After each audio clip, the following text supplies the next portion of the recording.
Okay, so let's call the City Council Finance Committee meeting of June 15th to order. And the first thing on the agenda is a report on sales tax. So Noah, it's up to you. Yep. And before we do that, I'm going to officially move our topic item number 2 to last as requested by the mayor. Great. Okay. So with that, we'll start with the sales tax report fund balances. Again, another phenomenal month in May. So sales tax continues to come in strong. You can see here, compared to 2020, we collected 603,000, which is 187,000 more than 2020. So excellent month of May.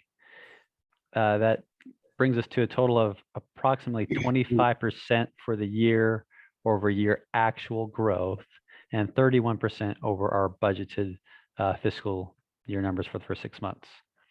So strong revenue growth. We're already at 25% of our biennial budget, with roughly a month to go to be at the quarter mark of a biennial budget. So well ahead of schedule. Sales tax really strong and doing well. You know, question year over year, we're comparing 2021 to the peak of COVID in 2020. So the one I look at is more the actual over versus budget. Although we had a record, well, you know, we had that couple of down months. We had a record revenue in 2020, but by the end of the year. We did, except for the period time we're talking about right now includes a couple of those really down months. So that's all. Yeah. Yeah, that's an interesting point because now we're going into the months that were immediately impacted by the shutdown. Right. So the first part of the year thus far, we were kind of in that fairly comparable period where we were up live and operational. Then March, April, May, we started seeing the impacts of COVID as far as everything shutting down and us as a management team trying to figure out what to do. And we were on pins and needles to see what would actually happen with our sales tax revenue. Yeah. I mean, you can see that just in looking back at 2020, March and April were, relatively speaking, below. Yeah. A question I have, Noah, is this increase over all sectors of our sales tax, or are you able to identify particular sectors that are performing, you know, above expectations or above historic performance? I didn't get a chance to take a look at that, so I will have to report back to you. I will take a look at that later in this week once Corey gets back, and we can pull apart the sales tax data a little closer by sectors, see if there's a particular sector growing extra strong. Yeah, I would be interested in that. Yeah, thank you. We are tracking it. It's just we had that employee out and some bandwidth issues. Yeah, that's fine. Yeah, I would add just a tidbit of information to that, and that is the April 1st, 2021 Ofm numbers, our population numbers. The draft numbers have been released. And from April 1st of 2020 to April 1st of this year, while I'm not allowed to disclose the exact number, it is our biggest year of population growth since our last annexation, and it's pushing 500 people. So it was a bigger than average year for population growth as well, which is probably contributing to an outsized increase. That's impressive. That's without an annexation. Correct. Yeah. 3.3% growth. so we're also seeing really positive revenue numbers on the real estate excise tax side. We have surpassed our 2021 budget. So year to date, we've collected $752,000. Again, we budgeted conservatively $700,000, so we have already exceeded our 2021 amount, and we're only through the first 5 months of the year. So I'm not going to talk about the percentages because, again, at some point they lose meaning, and I think we've lost meaning at this point. But it's really interesting where we're at compared to our overall budget and what we've budgeted those funds for. So that's encouraging. Yes. Okay. Any questions on those? Okay.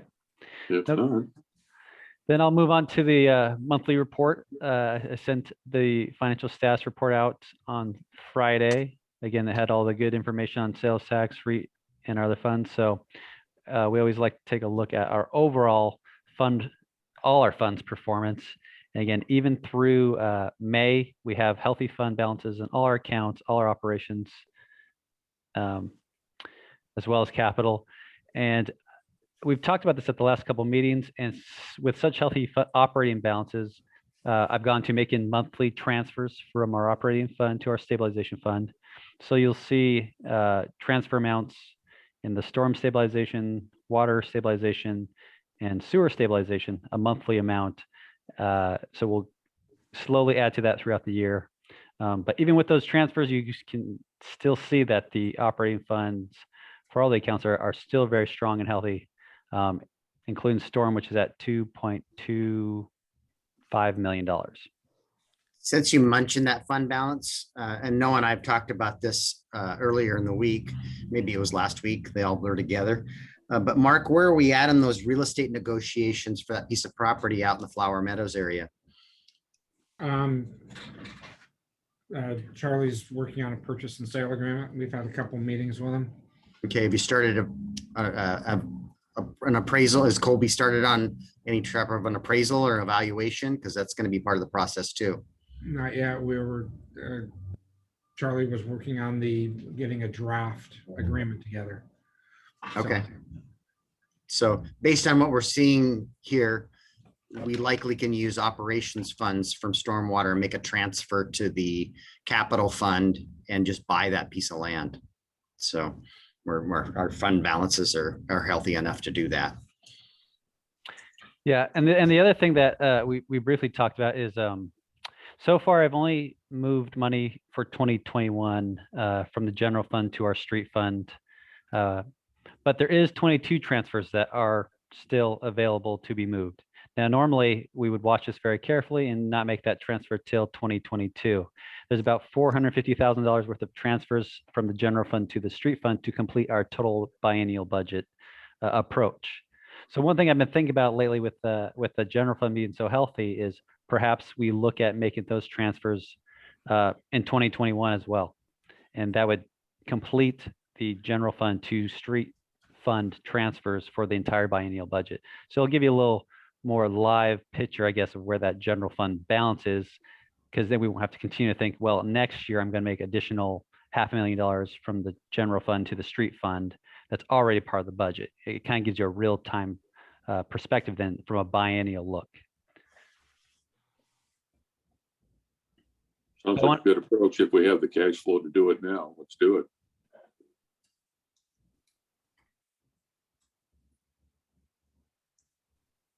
Okay, yeah, I just want to get feedback from you guys if you guys are open to that idea, if you think it makes sense, and we could wait on it a couple of months and then pull the trigger if things continue at this rate.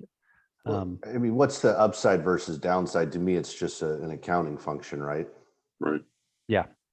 So I don't know if there's a big rush to do it, but you know, I would look to you, Noah, with your recommendation. I'd find really either way. Possibly when we do the mid-year review, that's when we pull that trigger on that as we get into the late third quarter, early fourth quarter. And that way, when, like Noah's saying, when we start looking at this stuff in the beginning of next year, where all of our transfers have been made and the cash that we have is truly Sure. cash that's excess. Sure, but we would know what those obligations are either way. So, I mean, we're going to be dealing with the same variance. Yeah, that is true.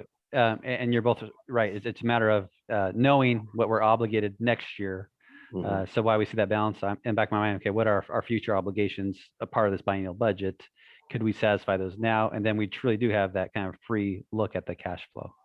But, And it might be easier for the full council to do it that way. Go ahead and make the transfer, and they can put a footnote there that just says we've already made the transfer. So this additional balance we're looking at is, you know, funds that we can have these additional discussions on it. It just takes one number out of the equation. That's what I was thinking about, is for the council to look at the ending fund balance, and they know that there's no other commitments to that. So when you do your mid-year judgment or mid-biennial adjustments, it would just help with those discussions. Yep.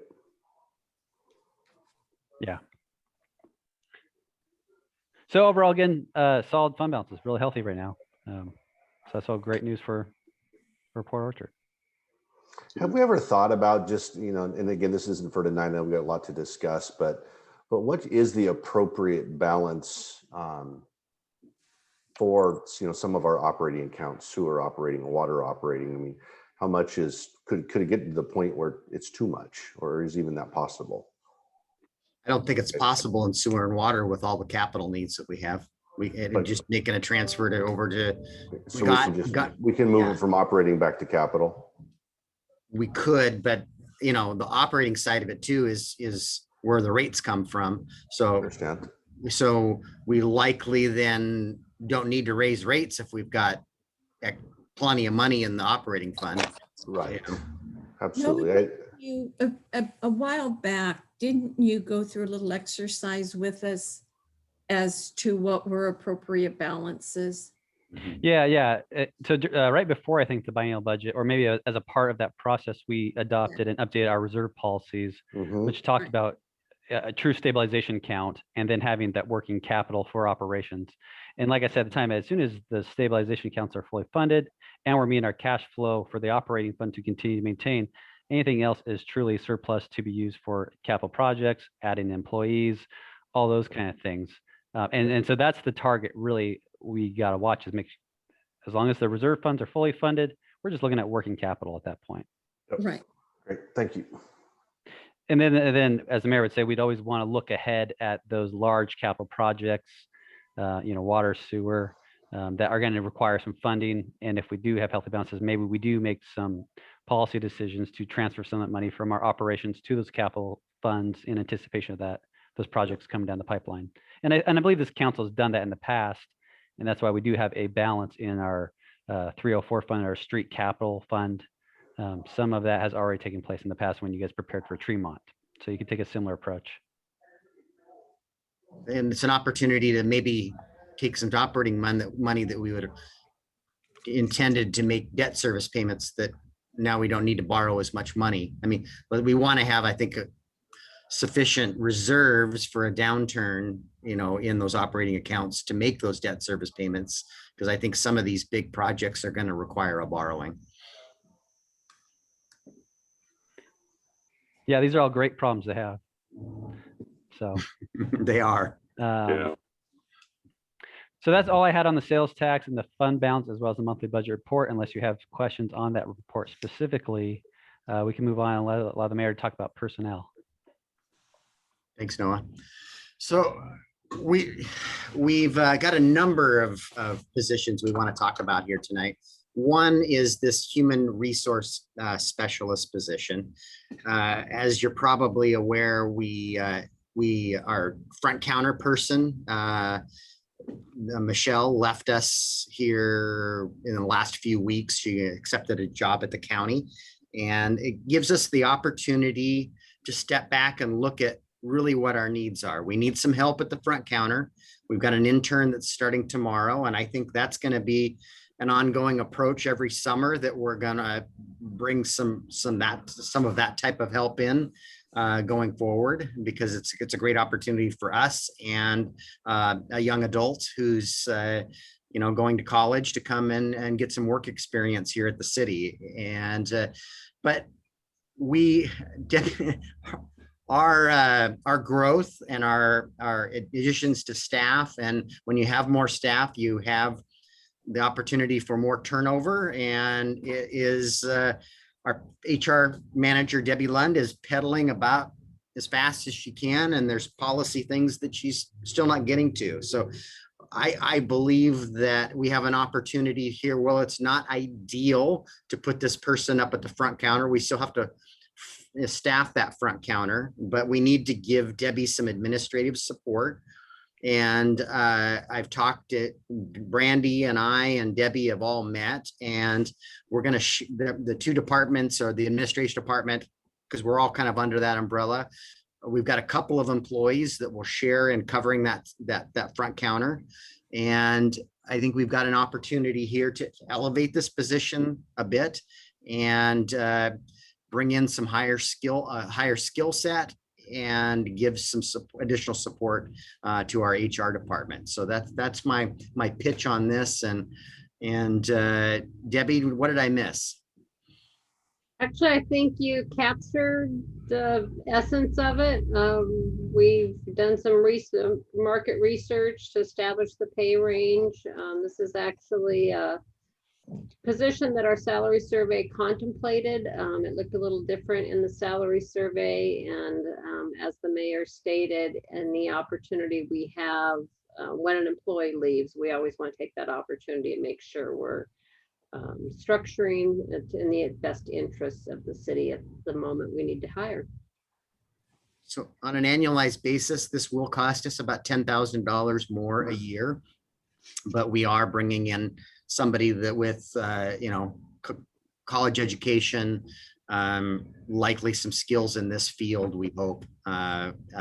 So we, cost us more than a secretarial position. Concerns or questions of me or Debbie? We plan to, if we can, bring this forward to the full council next Tuesday. We've already got this advertised on the street. We of course wouldn't hire anybody until we got formal approval to do this, but we know that this intern's only going to be with us a couple months, and we waited too long that we're going to be without for a period of time. And we've quietly opened our doors back up and are getting lobby traffic. So. Okay. I think it makes sense if you're recommending it, and good luck. I know in the current market, it's challenging to hire good people. So it is. Speaking of that, Debbie, you want to talk about the building official? I think we were trying to get one person. We weren't successful, but our number 2 was very strong. So Debbie can talk about that person and where we're at with that. So we've essentially made a soft offer to a building official that I think is going to work out excellent for the city. We just have some details to be worked out. The candidate has worked in municipal government in the state of Washington before, but is currently residing in California. So Nick Bond is trying to get creative and has offered some remote work if we can get this person up and running a little quicker. And so we just have a few details to sort out, but she has a history of code enforcement in the state of Nevada, and as I said, municipal here in the state of Washington. So looking forward to bringing her on board. Official start date to be determined. Thanks for that update, Debbie. Yeah, thank you. Congrats. Our next item is some public works staffing needs, and Noah and I have kind of been talking with and Tony and Mark also, obviously, because this is earlier today I emailed out to you guys.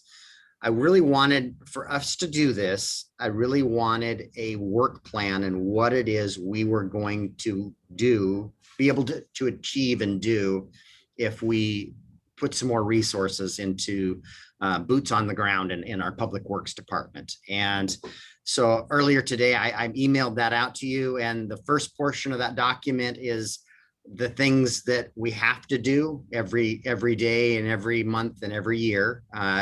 There's a section of those extra projects that we have accomplished this year, which we haven't gotten very far. And then there's a body of projects that Tony assures me that if we are able to do this, that most, if not all of those items on that list, he's just concerned because 3 months from now, something emerges that they never contemplated, that could, bump it becomes a bigger priority. Do you want me to try to pull that up, Mayor? I don't know that we need to share it on the screen. It's there's a lot of text on that. I just wanted to assure everybody that there's a plan and what we're going to do. And then the last section of that body of work, and we'll make sure that document is part of the packet. If you're supportive of this and we're move forward, but the last section of it is contracts. And yes, we contract many things out, but it still requires for us to oversee that work, so there's and inspect that work and manage that contract. So it's not just because we hired somebody else to do it, doesn't mean we don't touch that project or process again either. So I just wanted to give you really kind of the scope of everything that our Public Works Department is tackling. So Noah and I have talked about, we know we've got at least 3 Public Works employee that could retire any day, and they're probably going to retire in the next 3 to 5 years.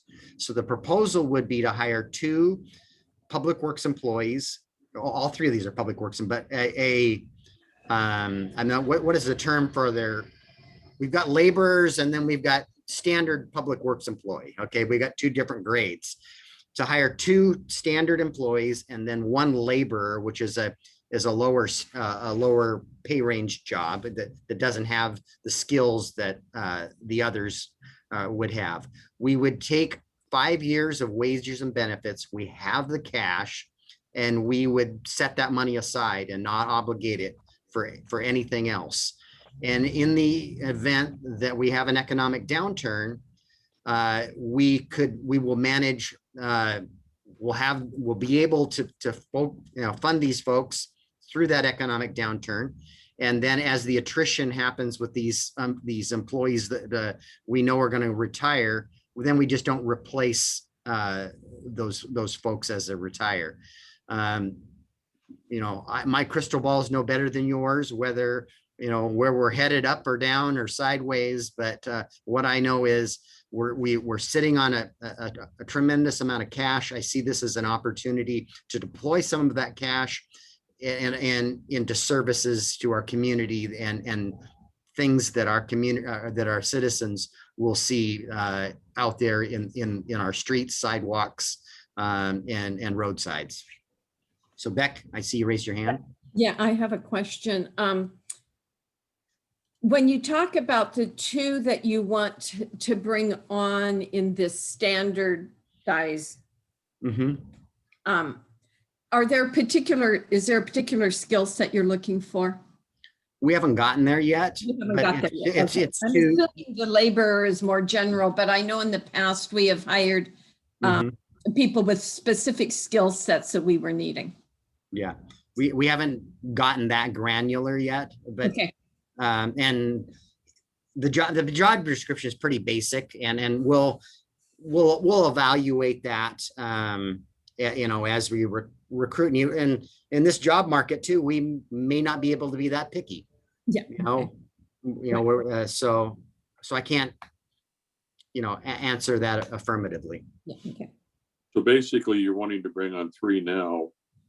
We will be 3 additional, but over the next 5 years, those 3 will just fill in for attrition, and we'll be back in 5 years theoretically where we are today. And that's what the worst case scenario. And as those retirements do happen, we'll come back to you and talk to you about filling those positions versus just outright hiring them because we've got an FTE approved. Yeah. So we'll take those case by case. John, I think I see that slightly different is if things went backwards and funding decreased and we had to make some changes, then we've got those retirements to be able to do it. Right now with how much growth our city has been through the last 6 years and what's coming at us the next couple of years, I don't know how much of this work will ever truly go away. I mean, just our level of services have just increased a lot. So hopefully we can continue to, through the budgeting process, identify the dollars to keep the human resources necessary to, fulfill these job functions at the standards we all want. Yeah. I understand. And I completely understand what you're saying. And basically that allows us to evaluate when one retires, whether or not we're financially in a position that we can replace that, or we just let that position go down one. Yeah. That is the intent. Yes. Yeah. I'm fine with it. Anyone else have any problems with it? Oh, I'm in favor of it. And before we get to the police, Nick reminded me that we hired a planning intern, and our policy only allows us to keep that for a finite period of time. That intern's time with us is going to go away in mid-August, and it can't wait. And if we want to retain this person, which I think Nick would very much advocate for, things have not slowed down in his department, and this person is doing very good work for the city of Port Orchard. And so we would be advocating too here in the next 60 days to make her an employee of the city, and not an intern any longer, and offer her a benefits package. And I think her wage would go up about $8 or $9 an hour, because that's what an entry level planner gets paid versus a $20 an hour intern. Yeah, and from my perspective there, it's the same as it was when we had this conversation a few months ago. I mean, you look at the pacing of the volume of stuff that they're doing, along with the income that it's bringing in. This is absolutely a no-brainer. I mean, it is peanuts comparison to what the revenue the city's receiving, and we've got to meet that demand. It certainly makes all the sense to me. It puts a new meaning to training wage. We basically, during the intern period, we're able to train this person and evaluate their performance. Yep. I think I agree with Sean. It's a no-brainer. I think so too, but you guys are the ones that control the purse strings, so I need to come ask permission. Well, the nice thing is we've talked about this in the past, so this is just more of an update of where we are. Yeah. Yeah, my question is, will Go we ahead. bring on another intern? We'd love to, if we can find one. We have to find a place for them to sit in the office. So that's our challenge. Oh, we already gave you a building, Nick. We'll put a picnic table out back. Yeah, comes with And I have some, we have some cubicles around. We can make it work.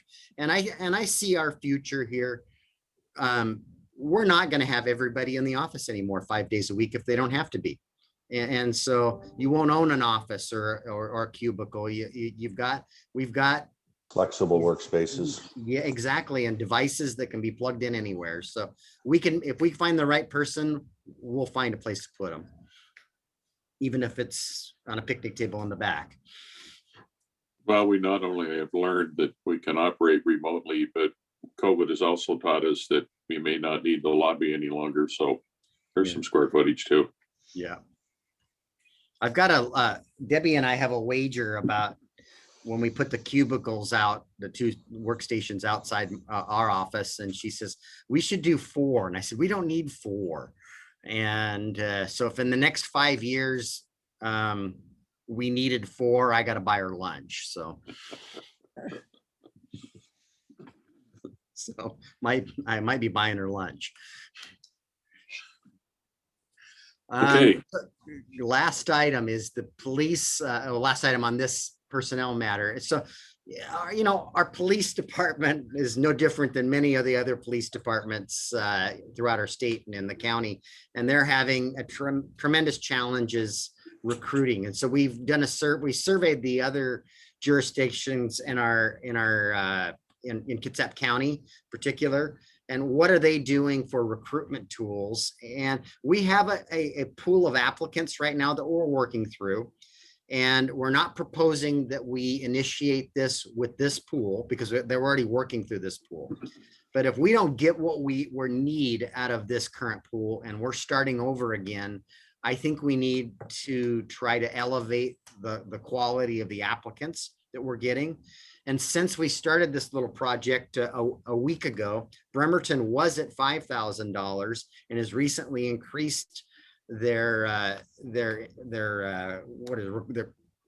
a bonus they pay to $10,000, a recruitment bonus. So I'm just planting this seed, what the other jurisdictions are doing. Chief and I have talked about possibly a $5,000 signing bonus that you would get half of it when you start and the other half of it when you come off of probation a year later. And we just need to be competitive out there. And we currently have 3 or 4 openings, chief, in the police department.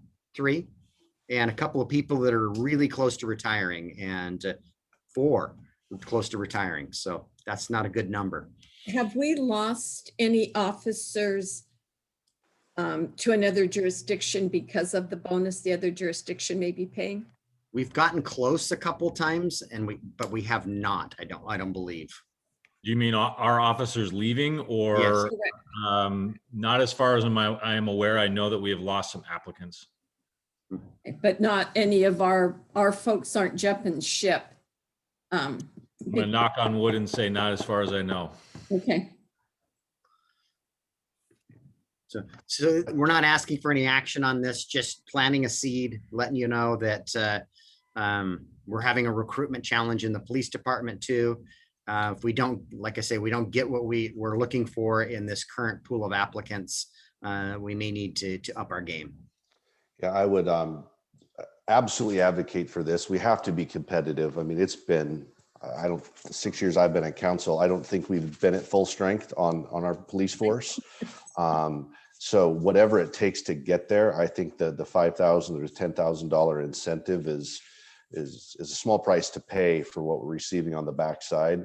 And I would even say, if you need some additional tools like this with your existing pool of candidates, right? Why wait a whole nother round, So it's your guys' decision, but I would be in favor of creating incentives to help bring our force to where it needs to be.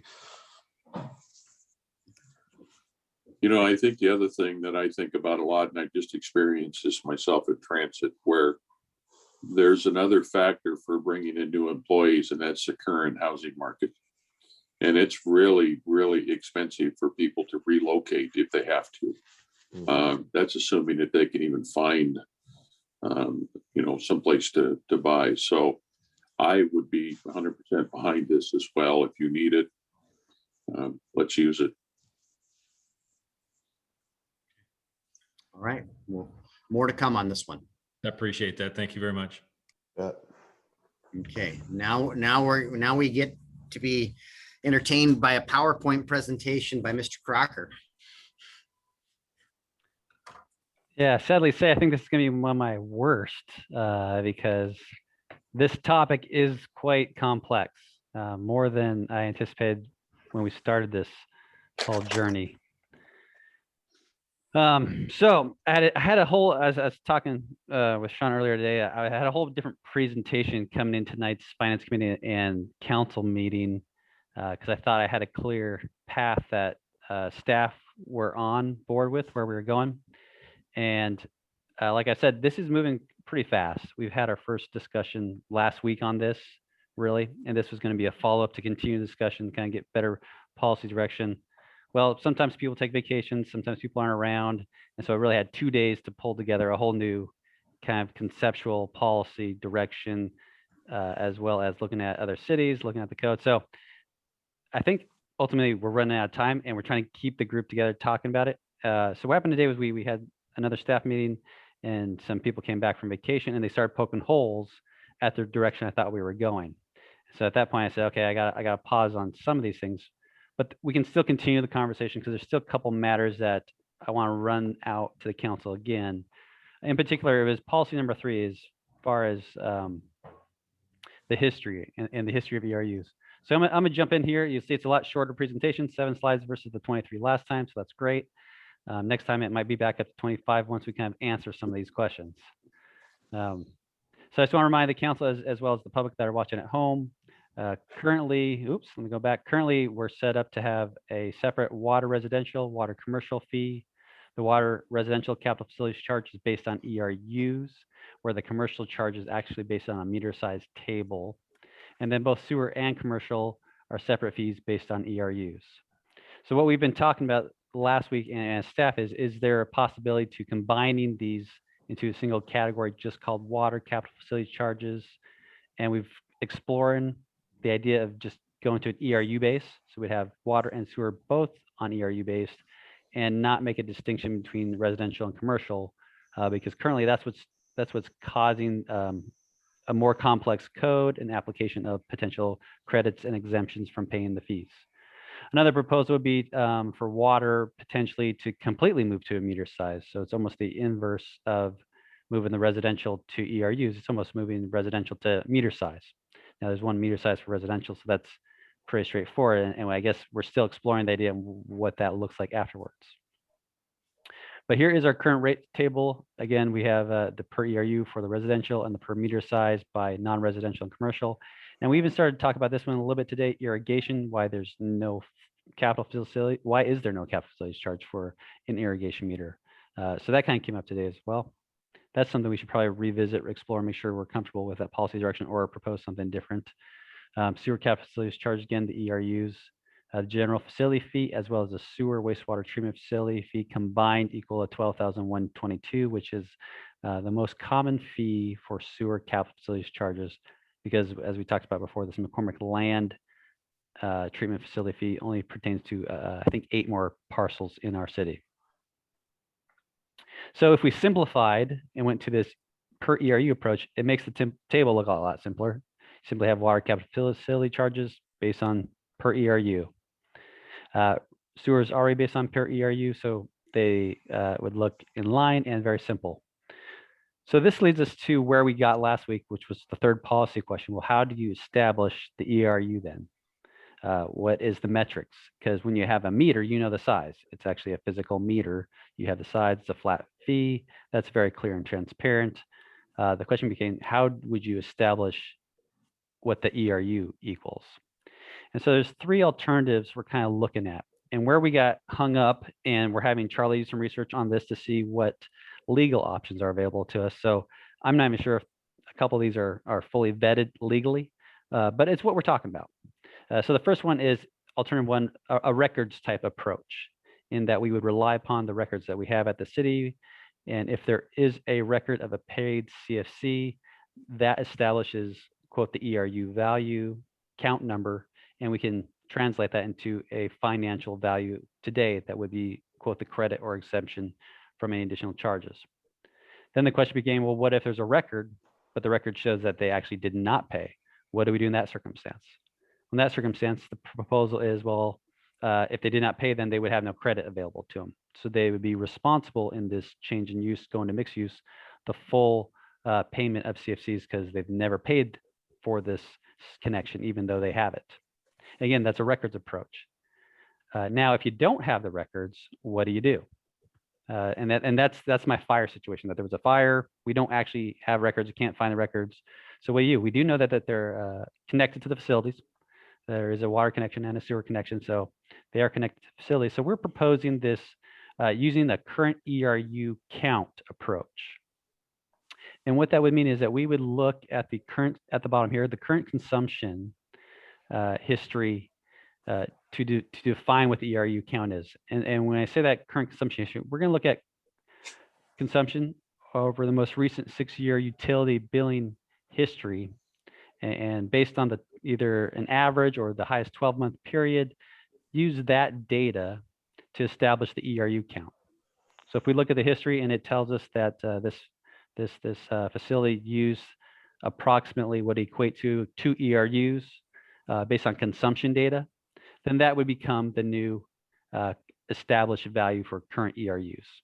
And then we would use the 2 ERUs with the new financial table for fees to establish the credit, and then we calculate therefore what the charge or no charge would be.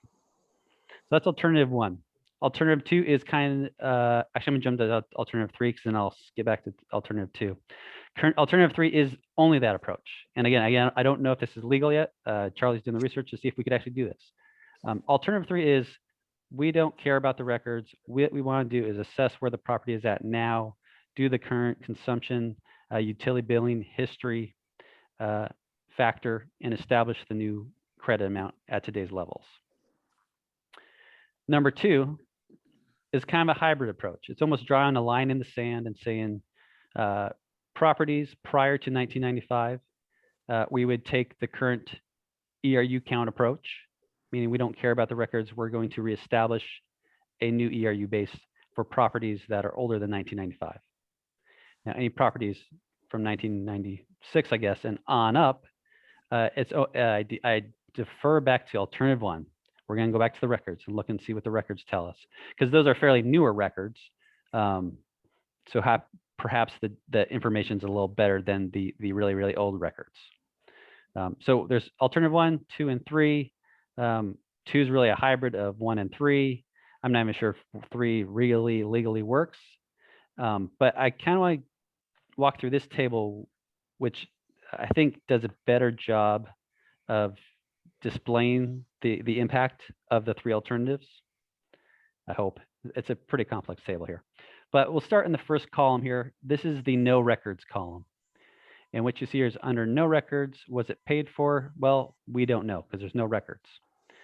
We do our current consumption utility billing history calculation and determine that this property is currently consuming 2 ERUs. So that becomes the current use value, the current ERU value. When we take that 2 ERUs multiplied by our, and this is the water capital facility charge, by the water capital facility charge, we come to a total credit of $23,142 under alternative 1, as well as 2, and as well as number 3. So did everybody follow that? Mm-hmm. Okay. So this is really what gets us twisted up, is this records and history and stuff. But what you can see actually from this table, just by going through the no records approach and looking at alternative 3, reestablishing the ERUs based on current utility consumption, you see that the calculation stays the same under all circumstances, which kind of makes sense because we just completely reset it. We said this is what it is as of today. We're not going to look at the history. We're not going to look at anything else.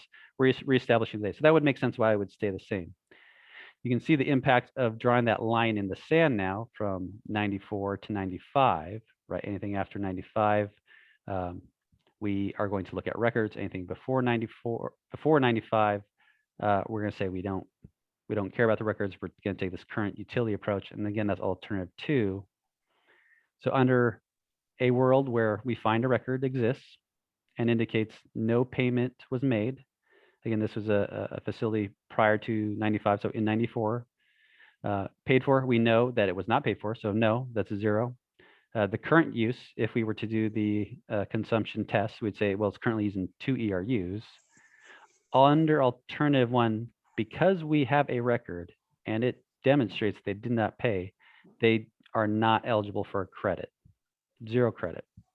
Under alternative 2, because it's this hybrid model where we draw the line in the sand and say anything before 95, we're going to use this current use test, they would actually be eligible for $23,142 of credit.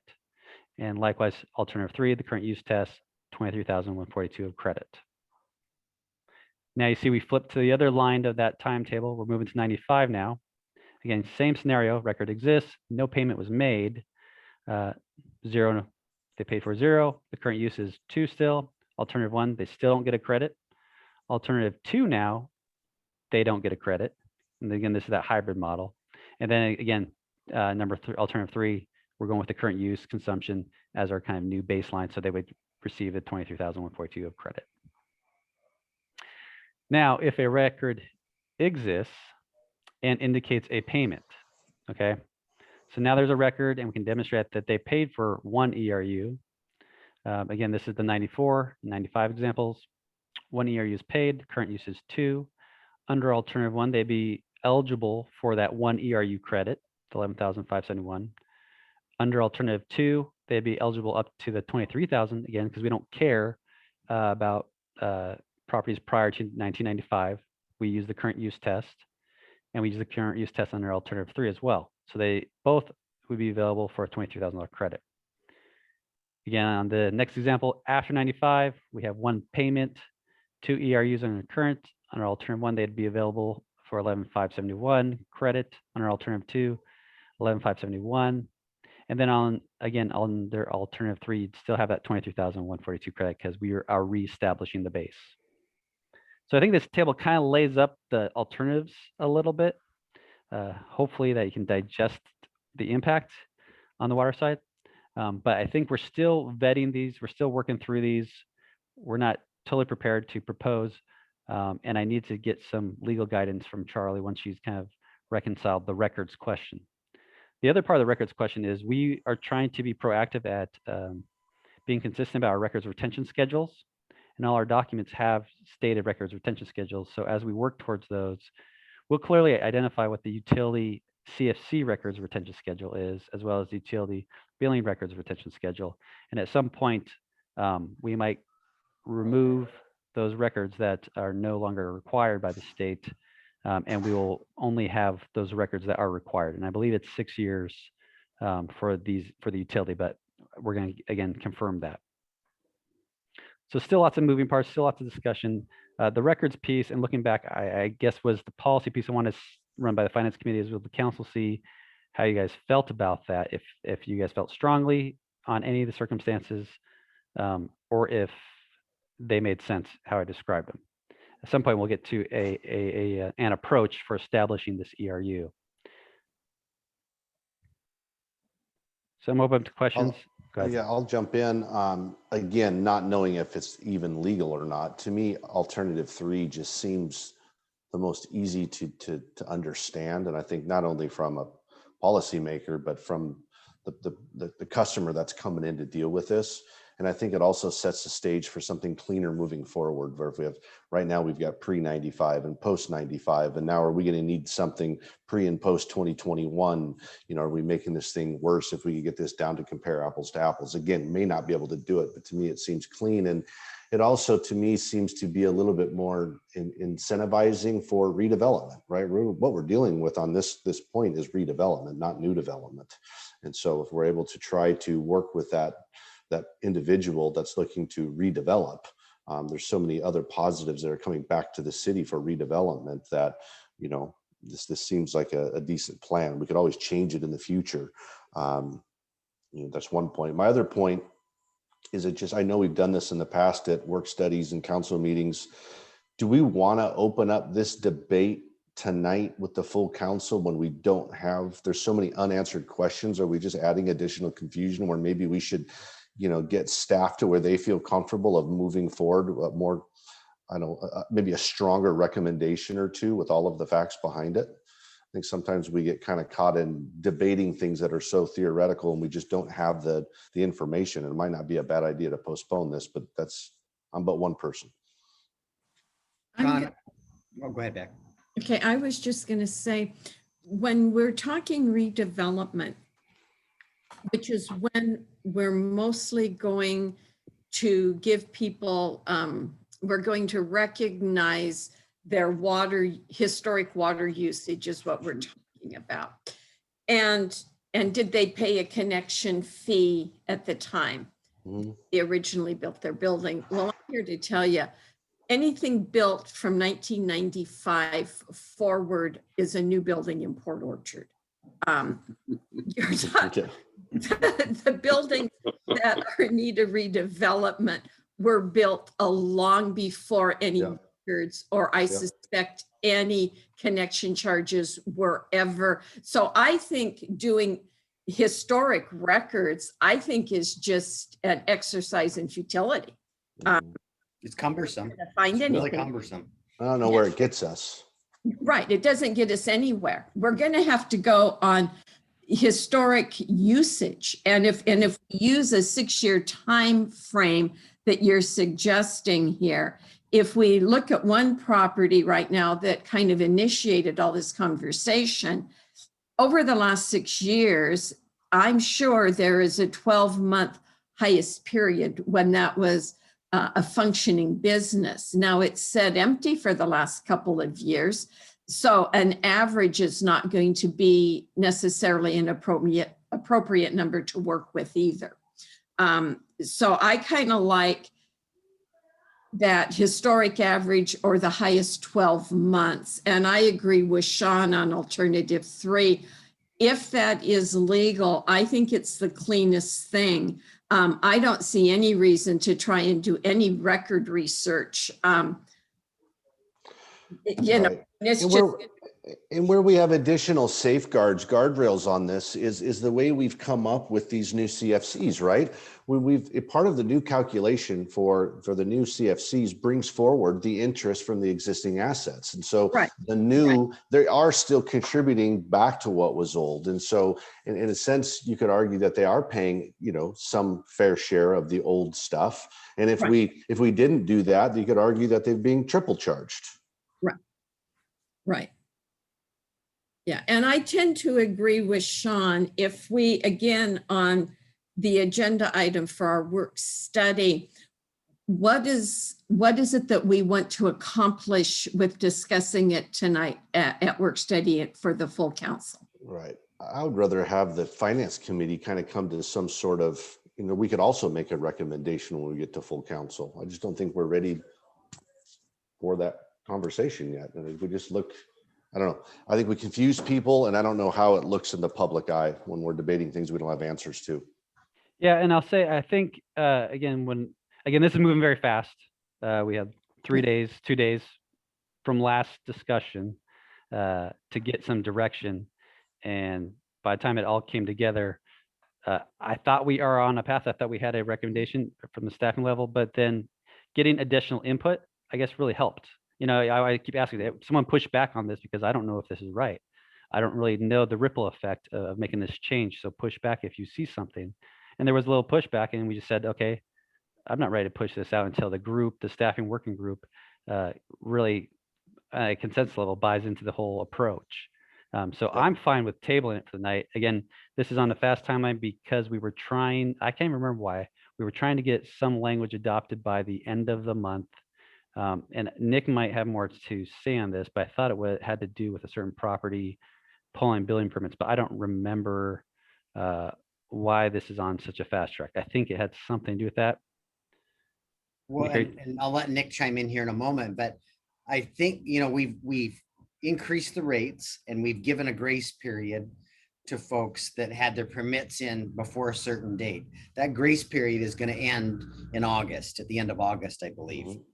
So it's imperative that we take action on this, I would say in July. I don't think if we're going to have a discussion tonight, it's really, really high level. And we're likely bringing this back to the work study in July and taking action in the end of July. And then that still gives these potential property owners another month to take action and get their permits issued. Nick, did I capture that properly?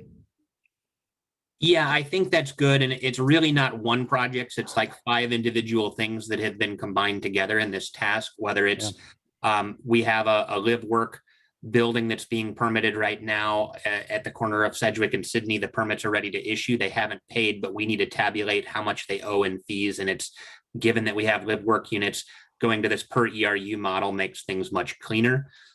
We have a couple of ERU questions that are waiting to be answered because we don't have a real clear ERU, or I'm sorry, an ADU policy concerning whether those ADUs are part of the overarching meter for a property or whether they're separate. And then there's the 429 Bay Street project, which there's still some request from the public. So there's several pieces and there's things that are ready to issue and go forward into construction that this will help resolve. See Charlie raising her hand. Thank you. Thanks for letting me join you this evening as well. So I would second the call to not speak about this evening. The questions that have been posited today and even the presentation by Noah, each of these alternatives are embedded with legal risk analysis points. It's not easy to say alternative 1 is legal, alternative 2 is not, and that's entirely hypothetical. And I wouldn't be able to say that in an open meeting this evening. It would have to be done in an executive session. So it would be my preference, which obviously take it as you will, to have this conversation in an executive session, perhaps with finance committee, so that you're all on the same page before we then have a executive session with the full council to take action. There are a number of legal risk points with regards to each of these issues.